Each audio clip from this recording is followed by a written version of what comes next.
Australia का tourist visa और visit visa जो है वर्ल्ड कप के बाद क्या सिचुएशन है, एक ये बात करेंगे। दूसरे नंबर पे जिन लोगों ने ड्यूरिंग द वर्ल्ड कप या वर्ल्ड कप से पहले T20 cricket world cup apply किया था, क्या उनको रिजल्ट वसूल हो रहे हैं, और current global visa processing time Australia की क्या है विजिट वीज़े के हवाले से। अस्सलाम वालेकुम friends, smart travel visa guide channel में खुश आमदीद। आज हम बात करेंगे ऑस्ट्रेलिया के विजिट वीज़े, जिसको हम सब क्लास 600 भी कहते हैं, इसके हवाले से बात करेंगे। एक ऐसी वो क्वेश्चन जिन लोगों ने जो क्या पूछ रहे हैं कि जिन लोगों ने वर्ल्ड कप के दौरान अप्लाई किया था और साथ में टिकट वगैरह भी परचेज करके लगाई थी मैच की, और कुछ ने वर्ल्ड कप से पहले किया था या अभी जो वर्ल्ड बाद में करना चाह रहे हैं, उस हवाले से बात करेंगे। जी हाँ दोस्तों, सबसे पहले अगर हम इसकी कैटेगरी के हवाले से बात करें, ये ऑस्ट्रेलिया का विजिट वीजा जिसको हम टूरिस्ट वीजा भी कहते हैं, स्पॉन्सर्ड वीजा भी होता है और बिजनेस विजिट भी होता है। इन सब चीजों को कैटेगरी सब क्लास 600 में है। अगर आप टूरिस्ट पे जाना चाह रहे हैं, अगर आप फैमिली स्पॉन्सर्ड वीजे पे जाना चाह रहे हैं या बिजनेस विजिट पे जाना चाह रहे हैं, आप इस कैटेगरी को सिलेक्ट करेंगे। ये कैटेगरी में 3 कैटेगरी जो कि हमने आपको बयान कर दी हैं इस वाले से। अब जो मोस्टली जो बयान हुई थी, जो लोगों ने अप्लाई किया था, वो सब क्लास 600 टूरिस्ट कैटेगरी पे बयान अप्लाई किया हुआ था। और कुछ लोगों ने during the world cup ticket match की जो एक्सपेंसिव भी हो गए थे, लगा के मैच को टिकट वगैरह परचेज करके लगाई थी अपनी प्रोफाइल के साथ। उनका वीजा रेशो कैसी है और क्या उनके अभी तक जिन लोगों के रिजल्ट नहीं आए, उस वाले से बयान करेंगे। जिन लोगों ने during the world cup apply किया था, नो डाउट उन्होंने एक मैच पॉइंट ऑफ व्यू से वीजे को अप्लाई किया था, क्या उनको वीजा मिलेगा, ये है। जैसा कि हमने बयान किया है कि ये कैटेगरी टूरिस्ट वीजा है। टूरिस्ट वीजा कैटेगरी में आपके पास खुद प्रायोरिटी होती है या टेंटेटिव प्लान होता है कि आपने सबसे पहले मैच देखना है। नो डाउट मैच खत्म हो गया तो आपको अगर वीजा ग्रांट किया जाता है तो आप टूरिस्ट पर्पस के लिए डेफिनेटली जाएंगे। इसमें इमिग्रेशन कोई रिस्ट्रिक्शन या रुकावट वगैरह नहीं बनती। जी हाँ दोस्तों, आपको टूरिस्ट वीजा मिलना है। वो वीजा कितने दिन का होगा, 3 माह से लेके 12 मंथ का भी हो सकता है वीजा, ठीक है। उसमें आप पे बेस करता है कि आपने नो डाउट मैच खत्म हो गया, आपकी टिकट भी एक्सपायर हो गई है, आप किस मकसद की जाएंगे, आपसे पूछगीछ होगी।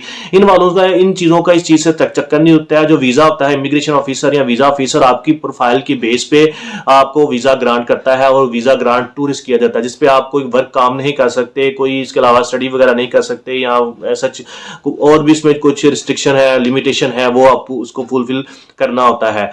जी हाँ दोस्तों, अब अगर करंटली हम बात करें कि रिसेंटली वीजा प्रोसेसिंग की टाइम क्या है, अगर हम पहले बात करें वर्ल्ड कप से पहले इसकी वीजा प्रोसेसिंग टाइम बहुत ज्यादा इंक्रीज हो गई थी ड्यूरिंग द बहुत ज्यादा वर्कलोड होने की वजह से, और पाकिस्तानियों को मोस्टली चाइना वगैरह एम्बेसी से डील हो रहे थे। वीजे ई वीजे होते हैं इसके 600 क्लास जिसको कहते हैं, जैसे कि मेंशन किया पहले, और इसकी प्रोसेसिंग टाइम 70 से 80 दिन तक चली गई थी। कुछ क्लाइंट्स को 80 दिन बाद रिस्पॉन्स आया था, कुछ को 50 से 70 डेज के दौरान रिस्पॉन्स आया था।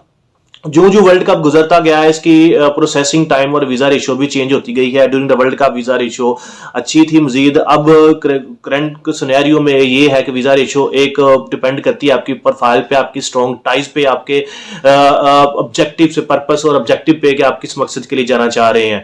जी हाँ दोस्तों, अब जी अगर हम बात करें अभी प्रोसेसिंग टाइम की, रिसेंटली आफ्टर वर्ल्ड कप के बाद जिन लोगों ने अप्लाई किया है उनको रिजल्ट आ रहे हैं, मैक्सिमम आ रहे हैं 15 से 35 दिन और मैक्सिमम 40 दिन के दौरान भी आ रहे हैं, जो कि इनकी मोस्टली नॉर्मली इनकी वीजा डेट है। जैसे कि उनकी वेबसाइट पे भी लिखा है कि इनका जो नॉर्मल प्रोसेसिंग टाइम है 15 से लेकर 37 डेज के तक होता है टूरिस्ट वीजे का, ये जो विजिट वीजा है इसके वाले से।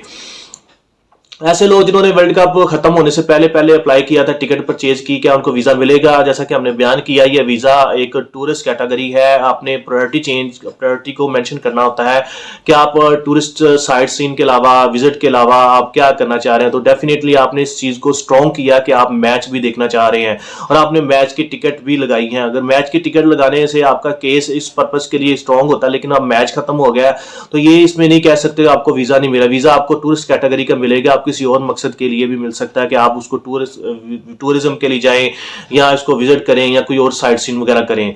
जी हाँ दोस्तों, और उसकी दूसरी बात ये कि इसकी नॉर्मल वीजा रेशो तकरीबन वही अपनी पहली वाली पोजीशन पे आ चुकी है। जो नॉर्मली इसकी 15 से लेके 37 डे, लेकिन मोस्टली अब 20-30 दिनों के दरमियान इसकी वीज़ा इशू वगैरह है आफ्टर बायोमेट्रिक के बाद। जी हाँ, बायोमेट्रिक जब आप इसके देते हैं और फिंगरप्रिंट्स वगैरह के बाद आपकी वीज़ा इशू काउंट होती है। जी हाँ दोस्तों, अगर हम बात करें इसके जो वर्ल्ड कप की, क्या ये वर्ल्ड कप की बेस पे ज़्यादा वीज़ा मिला है या अब अप्लाई करना चाहिए, जैसा कि हमने बयान किया है कि ये वीज़ा की कैटेगरी है, इसके ऊपर 3 कैटेगरी है, टूरिस्ट है, बिजनेस वीज़ा है और स्पॉन्सर्ड वीज़ा है। किन लोगों को अप्लाई करना चाहिए, इसके बाद डॉक्यूमेंटेशन क्या है। अगर आपके पास ट्राइज स्ट्रॉन्ग है, आप पाकिस्तान में वेल सेटल्ड हैं, आपकी सोर्स ऑफ इनकम ज़्यादा है और इसके अलावा आपकी ट्रैवल हिस्ट्री भी ज़्यादा है, कुछ शेंजियन या यूके वगैरह किसी और कंट्री जापान वगैरह का वीज़ा लगा हुआ है, तो आप अप्लाई कर सकते हैं, आपके चांसेस ज़्यादा हैं। आप ये डेफिनेटली टूरिस्ट वीज़ा ही अप्लाई करेंगे, ठीक है जी। इसमें ये सूरत हाल है कि आपके एक तो ट्राइज बहुत मैटर करती हैं, वो देखते हैं कि आपका सोर्स ऑफ इनकम पाकिस्तान में स्टेबल है, वर्थेबल है या नहीं है। उसके बाद आप देखते हैं आपके पहले ट्रैवल हिस्ट्री क्या है। अगर आपका फ्रेश पासपोर्ट है, आप आज बनवाया, तो सुबह वीज़ा अप्लाई करें तो डेफिनेटली आपको वीज़ा ग्रांट नहीं होता। ये सारे मैटर्स होते हैं, उनको पता है कि ये बंदे वहाँ पे स्किप भी हो सकता है, वहाँ पे वापस नहीं आ सकता, इस वजह से वीज़ा ग्रांट के चांसेस कम होते हैं। जी हाँ दोस्तों, वो एक अलग स्पेशल केस है कि अगर वर्ल्ड कप के दौरान कुछ लोगों को फ्रेश पासपोर्ट पे भी मिले हैं, जिनका जो इंटेंशंस थी, जो उनका जो पर्पस था वो क्लियर कट था, मैच की टिकट लगाई थी कि हम मैच देखना ही जा रहे हैं, उन लोगों को वीज़ा मिला है और वो कम मिला है। उनको मैक्सिमम 3 माह का वीज़ा ग्रांट हुआ है, जिन लोगों को ने वर्ल्ड कप की बेस पे या वर्ल्ड कप खत्म होने से पहले पहले अप्लाई किया था और वर्ल्ड कप के दौरान ही उनका वीज़ा ग्रांट हुआ है। जी दोस्तों, अगर हम लास्ट में इसकी बात करें डॉक्यूमेंटेशन की, डॉक्यूमेंटेशन वही जो बाकी कंट्रीज वगैरह के लिए रिक्वायर्ड होती हैं, तो इसमें वही आपने वही मेंशन करनी होती है। इसमें आपकी बैंक स्टेटमेंट, आपका सोर्स ऑफ इनकम है, आपके पासपोर्ट, आईडी कार्ड, आपकी टैक्स रिटर्न अगर बिजनेस है, अगर आप जॉब करते हैं, आपकी वही सैलरी स्लिप्स वगैरह, एम्प्लॉयमेंट लेटर, एनओसी वगैरह सारी चीज़ें रिक्वायर्ड होती हैं। आप उनकी वेबसाइट पे ऑलमोस्ट मैक्सिमम 60 किस्म के डॉक्यूमेंट्स को अटैच कर सकते हैं, अपलोड कर सकते हैं अपने केस को मजीद मजबूत बनाने के लिए। जी हाँ दोस्तों, यही वो सारे क्वेश्चन थे जो हमने आपसे बयान कर दी हैं। आप अगर अप्लाई करना चाहते हैं टूरिस्ट वीज़ा, आप अपनी प्रोफाइल की बेस पे अप्लाई करें। नो डॉट ये रिफ्यूजल, आपको ई रिफ्यूजल आता है, ईमेल आ जाती है, ना कि आपके पासपोर्ट पे कोई स्टैंप नहीं लगती। जी हाँ दोस्तों, अगर आप फिर भी अप्लाई करना चाह रहे हैं तो आप इस सारी डॉक्यूमेंटेशन को कंप्लीट करके आप ई वीज़ा अप्लाई करेंगे और घर बैठे बायोमेट्रिक के बाद ये आपकी टाइमिंग या टाइम वगैरह काउंट होगा। जी हाँ, बहुत शुक्रिया, अपना बहुत सा ख्याल रखिएगा, हमारे चैनल को जरूर सब्सक्राइब करिए और क्वेश्चन हो तो कमेंट्स बॉक्स में पूछ सकते हैं। थैंक यू सो मच, अल्लाह हाफिज़।